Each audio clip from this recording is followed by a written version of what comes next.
waxayna tusaysaa qof walba inuu nolosha guulka gaari karo marka yaasmin aan wax baliyayno aan u saaxiibino waa ku faraxsanahay wasiirahaan iyo wasaarahaan waxaan ballan qaadaynaa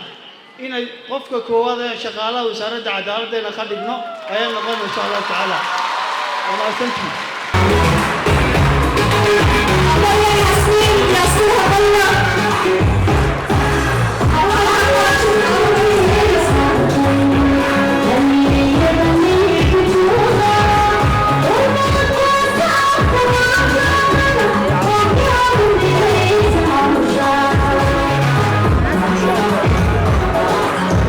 maanta waxaan aad ugu faraxsanahay farxad labaad yani inaan